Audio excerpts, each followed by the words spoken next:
Have you ever looked behind a condensed milk can and wonder why they put a disclaimer that it's not suitable for children below 12 months? It wasn't there because of tests. In fact, if you think about it, the reason to it is just outright inhuman. In the late 1800s up to the early 1900s, in what was known as Malaya, it was a trend to give condensed milk to babies. In 1921, every 7 out of 10 babies born would die within a year only in KL. Apparently at that time, there was a shortage of fresh milk, so canned milk was more easily obtained. With more British people and labourers coming into the country, fresh cow milk showed that you were the upper class, which gradually resulted in a shortage of food supply. The rich would buy the fresh milk, while the poor stuck on the trend of condensed milk for babies. Condensed milk can be kept for much longer and is more easily obtained. The brands marketed the condensed milk as cleaner and more nutritious, especially for growing babies. It especially grew among British mothers who regarded breastfeeding as animalistic, while the rich Chinese mothers never fondled on the idea of breastfeeding anyway. Ironically, when condensed milk was first introduced, it was actually rather expensive, so it was thought to make you look high class if you had it. A typical family of 5 or 6 would earn around $50 a month, while poorer families earn only half that amount.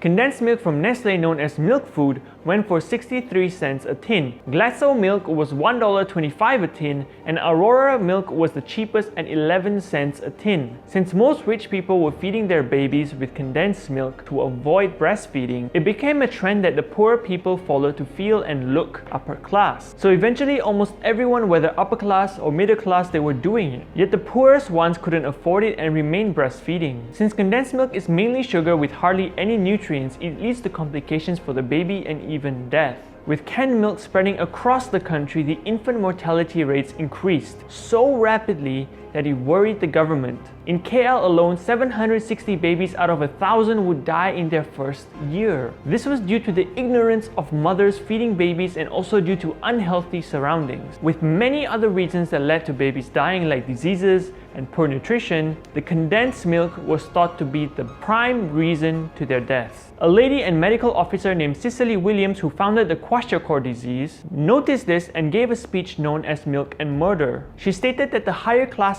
were less affected as they had more medical care for their babies, while the lower classes didn't. In her speech, she says, if the Tuan Besar's baby is given sweetened condensed milk, it is also given cod liver oil or some expensive preparation containing the vitamins A and D. It also gets bathed regularly. It gets plenty of fresh air and sunshine. It wears soft, fine clothes that are regularly washed. It lives in an atmosphere that is relatively free from infection, and it grows fat and smiling.